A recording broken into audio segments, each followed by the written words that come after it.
ये है इंडिया का वो नक्शा जिसे 145 करोड़ भारतीय जानते हैं। लेकिन ये है इंडिया का वो नक्शा जिसे पाने की जद्दोजहद आज से नहीं बल्कि 90s से जारी है। अब कई सरकारें आईं और गईं, लेकिन इसको पाने की भारत की कोशिश कभी खत्म नहीं हुई।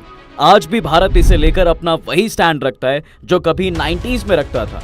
लेकिन सवाल यहाँ पर यह आता है कि जिस मोदी सरकार के सर मोस्ट इन्फ्लुएंशियल पीएम बनने का ताज सजता है और जो दुनिया के सबसे बड़े लीडर बनते हैं, आखिर वो अपने 10 साल के कार्यकाल में फिर क्यों भारत की तय की गई बाउंड्री को नहीं बढ़ा पाए?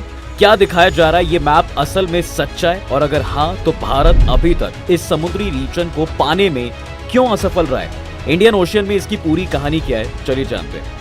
देखिए, भारत की जब भी बात होती है तो जमीनी हिस्से की टेरिटोरियल बाउंड्रीज तो एकदम क्लियर हो जाती हैं, लेकिन जिस हिस्से को हमेशा छोड़ दिया जाता है वो है समंदर। आधे से ज्यादा लोगों को लगता है कि भारत के करीब पड़ने वाला सारे इंडियन ओशन पर असल में भारत का ही अधिकार है, लेकिन सच्चाई से परे जिस तरह से जमीन बटी हुई है उसी तरह से समंदर में भी हर देश का एरिया बंटा होता है। अक्सर ये जमीन हिस्से से 200 नॉटी माइल्स होता है और इसी इलाके को किसी भी देश की मेन कोस्टलाइन के तौर पर रखा जाता है। इस एरिया को एक्सक्लूसिव इकोनॉमिक जोन कहकर बुलाया जाता है। अब भारत के लिए ये एक्सक्लूसिव इकोनॉमिक जोन है ये हाईलाइटेड एरिया, और अंडमान निकोबार के करीब भी हमारा ऐसा ही इकोनॉमिक जोन है।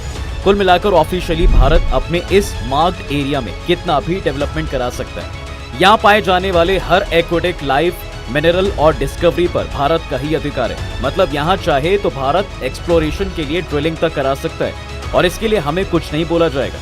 कल को अगर हमारे इलाके में किसी तरह की नेचुरल गैस मिलती है तो उसको निकालने, बेचने का अधिकार केवल भारत के पास होगा। इंटरनेशनल लेवल पर कोई दूसरा देश प्रेशर नहीं बना सकता कि भारत उस रिसोर्स को दे दे या इसे किसी दूसरे देश के साथ शेयर कर ले। इसी तरह अगर हम अपने इकोनॉमिक जोन में हम एनर्जी प्रोड्यूस करने के लिए ऑफशोर विंड टर्बाइन लगाते हैं या फिर यहाँ पे फ्लोटिंग सोलर पैनल भी लगाते हैं, तो इससे मिलने वाली सारी एनर्जी केवल भारत के हिस्से ही आएगी। अब आते हैं भारत के बदलते नक्शे पर। तो भारत के पास जो अभी इकोनॉमिक जोन है, भारत उसके बजाय अपने इस इकोनॉमिक जोन को मानता है जहां उसकी टेरिटरी एक्सटेंडेड है। इसे लेकर भारत का प्लान भी रहा है कि आने वाले कुछ सालों में ये एक्सक्लूसिव इकोनॉमिक जोन विस्तार किया जाए। लीगली इसे हम अपना हिस्सा बना पाए ताकि इस पर किसी भी डिफेंस, मिलिट्री और इकोनॉमिक एक्टिविटी करने के लिए भारत के पास सारे राइट्स हो। अब अगर आप सोच रहे हैं कि ये राइट मिलते कैसे हैं और आखिर वो कौन देश है जो किसी दूसरे को ये अधिकार देता है, तो बता दें कि इसकी अर्जी यूनाइटेड नेशन में लगती है, जहां से अप्रूवल लेकर समुद्र में कोई भी देश अपने इकोनॉमिक जोन को बढ़ा सकता है।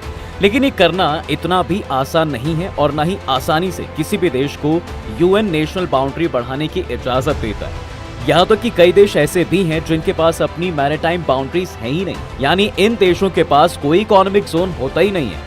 इसमें सबसे पहला नाम है ताजिकिस्तान, भूटान, नेपाल, अफगानिस्तान और मंगोलिया जैसे देशों का। दरअसल लैंड लॉक्ड होने की वजह से इन देशों के पास समुद्र का कोई एक्सेस है नहीं और ऐसे में समुद्र के किसी हिस्से पर अधिकार से इन्हें वंचित ही रखा जाता है। कुल मिलाकर मैरीटाइम बाउंड्रीज केवल उसी देश को मिल पाती हैं जिसके पास समुद्र की करीबी होती है, और ऐसे ही देश अपनी बाउंड्री बढ़ाने के लिए अपील भी करते हैं। अब सवाल ये आता है कि भारत अपनी इस बाउंड्री को बढ़ाने के लिए क्या कर रहा है और आखिर क्या आज तक किसी देश की ये बाउंड्री बढ़ाई भी गई है या नहीं? वेल, यहाँ शुरुआत बड़े देशों से करें तो दुनिया में अकेला भारत नहीं है जो अपने इकोनॉमिक जोन को बढ़ाने की बात कर रहा है, बल्कि यूएसए का एक बहुत बड़ा एक्सक्लूसिव इकोनॉमिक जोन है। इसी तरह से हमें रशिया से लेकर ऑस्ट्रेलिया और यहाँ तक कि कई दूसरी कंट्रीज का बड़ा इकोनॉमिक जोन देखने को मिलता है। अब जाहिर है यूएसए का इकोनॉमिक जोन पहले से इतना बड़ा नहीं रहा होगा, लेकिन फिर इसे बढ़ाया गया और ये केवल एक अकेला देश नहीं है जिन्होंने इसे बढ़ाया है, बल्कि अभी तक 14 देश ऐसे हैं जिन्होंने अपना एक्सक्लूसिव इकोनॉमिक जोन बढ़ाया है। इस लिस्ट में एक नाम ऑस्ट्रेलिया का भी आता है। इसके अलावा जापान, रशिया, न्यूजीलैंड और चाइना कई कंट्रीज भी हैं जिन्होंने अपना एक्सक्लूसिव इकोनॉमिक जोन यूएन में प्रॉपर रिसर्च, प्रॉपर डॉक्यूमेंटेशन के साथ सबमिट करके बढ़ाया है। खुद United Nations Convention on the Laws of the Sea इसे बढ़ाने का राइट आपको देता है, और यही नहीं, कई साउथ एशियन कंट्रीज भी आज इसे बढ़ाने के लिए काम करती हैं।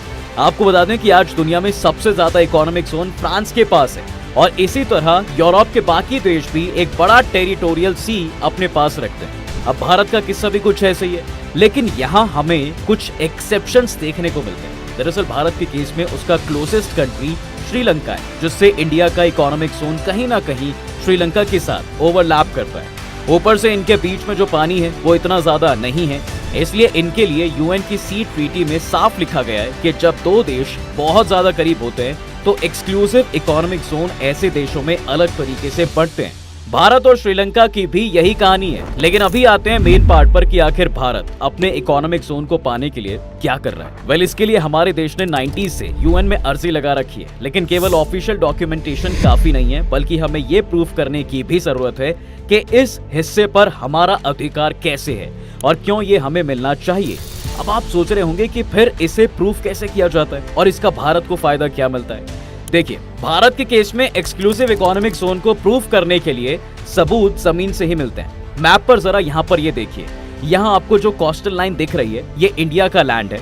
यहाँ से मान लो अगर एक मछुआरा आगे जाता है तो धीरे धीरे कानून बदलना शुरू हो जाता है। अगर वो मछुआरा बेस लाइन क्रॉस करके टेरिटोरियल सी पहुंच जाता है तो बिल्कुल वो इंडिया के लॉज के अंडर आता है। ये वो इलाका है जहाँ पे कोई प्लेन नहीं उड़ सकता। इंडिया को कंप्लीट राइट है, यहाँ पे हम ड्रिलिंग भी कर सकते हैं, कॉन्टिनेंटल शेल को एक्सप्लोर कर सकते हैं। फिर 12 नॉटिकल माइल्स क्रॉस करके अगर मछुआरा आगे पहुँच जाता है तो वो पहुँच जाएगा कंटीजियस जोन में। इस जोन में अब देखिए इंडिया एक्सप्लोरेशन ड्रिलिंग तो कर सकता है, मगर जो आसमान के अधिकार हैं वो भारत के पास नहीं होते हैं। तो मतलब कि यहाँ पर कोई कमर्शियल फ्लाइट या कोई और एयरप्लेन है वो यहाँ पे उड़ नहीं सकता। इंडिया ये नहीं कह सकता कि हमारे एयर स्पेस वायलेट किए जा रहे हैं। हाँ, अगर कोई मछुआरा या इंडियन सिटीजन एक बार कंटेजियस जोन के पार करके आगे पहुंच जाता है तो फिर वो प्रॉपर्ली एक एक्सक्लूसिव इकोनॉमिक जोन वाले इलाके तक पहुंच जाता है। ये एरिया 200 नॉटिकल माइल तक खींचता है।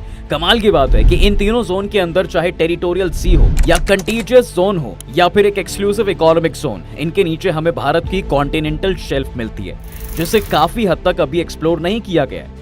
अब ऐसा नहीं है कि भारत की बेस लाइन को क्रॉस करते ही हमारे नीचे केवल स्विमिंग पूल है और सब कुछ बिल्कुल प्लेन है और कोई ऊबड़ खाबड़ धरती नहीं है, बल्कि इसके ऑपोजिट ओशियन में हमें बहुत सारी ऊबड़ खाबड़ धरती मिलेगी जो कि इंडियन कॉन्टिनेंट का ही हिस्सा है। हाँ, ये जरूर है कि कई मील पार करने के बाद भारत की ये कॉन्टिनेंट शेल्फ गायब हो जाती है। इसके आगे ओशियन और ज्यादा गहरा हो जाता है और एक्चुअल में यही वो हिस्सा होता है जो इंटरनेशनल सी बाउंड्री होना चाहिए। भारत आज के समय में भी यही प्रूफ करने में लगा है। कई बार भारत इंटरनेशनल लेवल पर ये भी बोल चुका है कि हमारा एक्सटेंडेड शेल्फ जो है वो केवल 200 नॉटिकल मील तक नहीं है, बल्कि ये इससे भी ज्यादा है। कुल मिलाकर अगर कल को यूनाइटेड नेशंस के सामने ये एक्चुअली अगर प्रूफ हो जाता है तो भारत का नया नक्शा ये होगा। इसमें हमारा एक्सक्लूसिव इकोनॉमिक जोन 200 नॉटिकल मील से 350 नॉटिकल मील तक पहुंच जाएगा, खासकर जिसमें हमें समुद्र को एक्सप्लोर करने के लिए एक बड़ी बाउंड्री मिलेगी। मगर इसे पाना इतना भी आसान नहीं है जितना सुनने में लगता है। देखा जाए तो ये एक बहुत बड़ी लड़ाई है